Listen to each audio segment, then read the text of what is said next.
Hello everyone, my name is Babak and I will talk about random induced demand for products and services.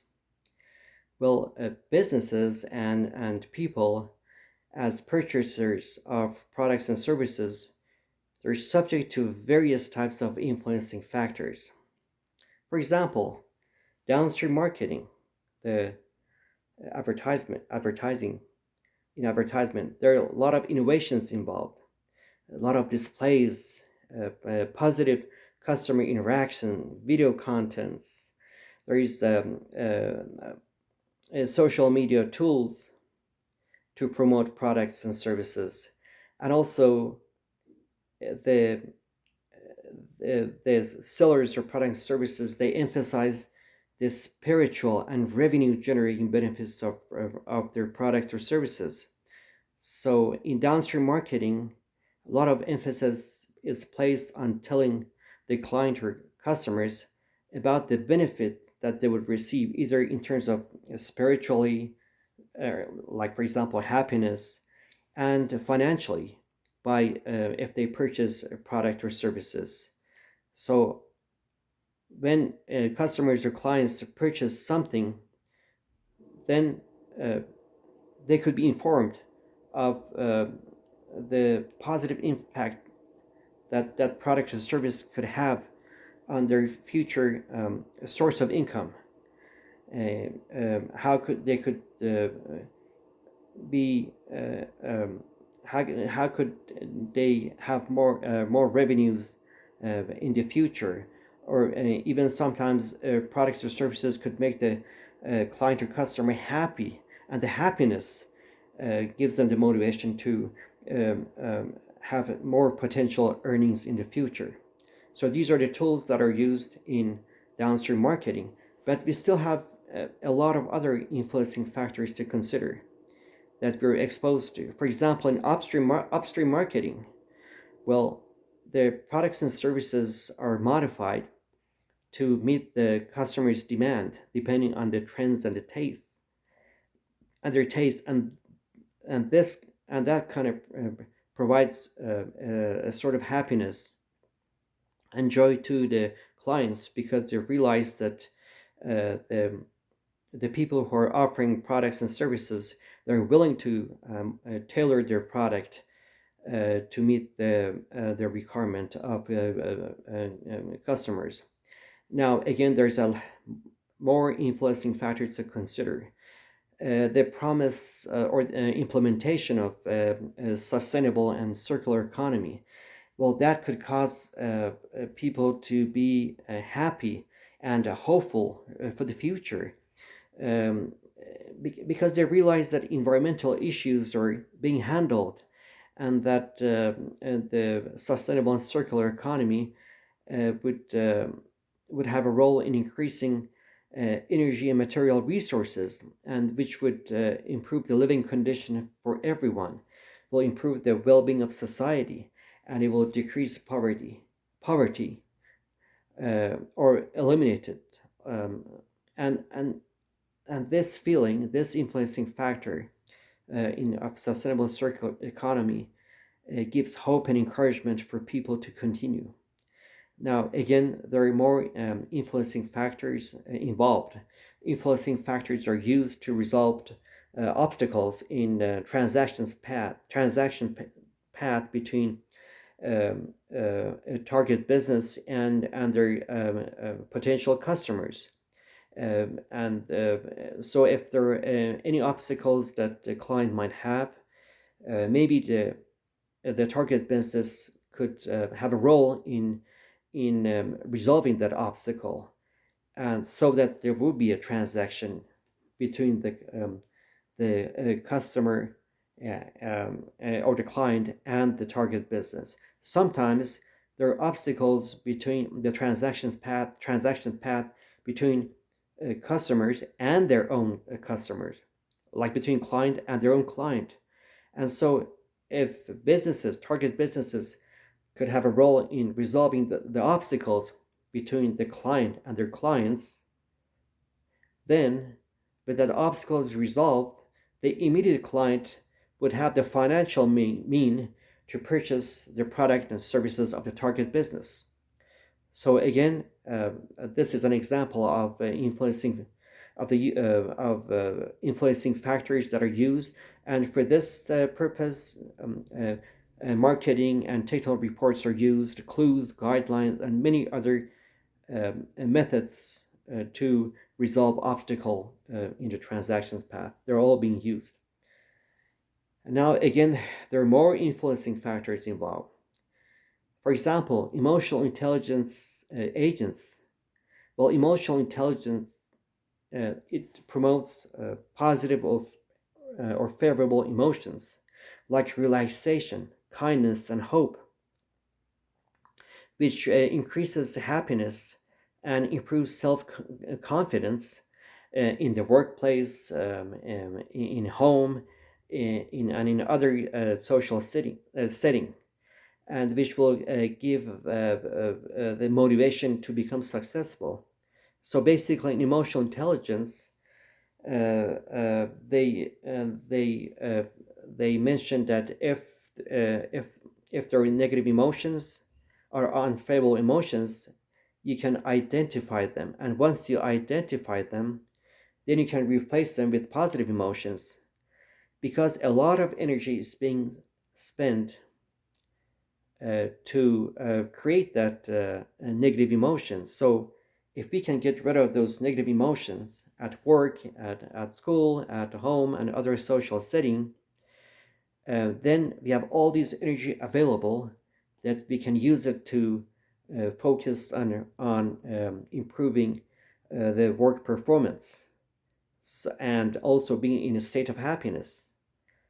And again, and so emotional intelligence, they not only cause the motivation to become successful in all fronts, but they also make a person happy and joyful. And if now all of these influencing factors, if there is a business investment on a potential business plan, either by government incremental subsidy or by private, for example, a private equity or like venture capital investment, for example, all sorts of business investment. If you have those, or if you have a lot of influencing factors that show up at the same time, due to the simultaneous factor, then you have a micro-induced demand for products and services, which initially would increase financial transactions due to the multiplier gain. Now, however, due to the overall influencing factors that I mentioned, and the influencing factors that you probably can come up with yourself, this multiply gain, this conventional multiply gain that we have when there is an investment or investment, that multiply gain is enhanced by a phenomena called a random-induced demand for products and services. Now, and which this enhancement of the multiply gain would dramatically improve the overall transactions in businesses and would definitely improve the economy. Now, so this random induced demand for product. Now, what is this? Well, this demand is induced by random causes, by impulses, the purchases that are made by businesses or individuals or as consumers. They're triggered by positive emotions, by having exposure to various sorts of influencing factors, by sudden changes in trends and taste, by motivational triggers, by having a positive outlook for the employment or the future, like a source of income, being optimistic about the well-being of the society and future sustainability, and also recognizing or realizing the full benefits of purchasing products and services. So these so all of these emotional states, positive emotional states, uh, which are caused by, let's say, emotional intelligence agents, or uh, the influencing factors that are caused by upstream, downstream marketing by others, and also this sustainable and circular economy, and all this, hope for the future, and the optimistic view for the future. All of these uh, sorts of positive emotions, all of them contribute to the random induced purchase of products and services by people. And so this collective influencing factors that are experienced by purchasers, either in businesses or by individual consumers, they lead to a random induced demand for products and services. This dramatically has an impact on overall transactions and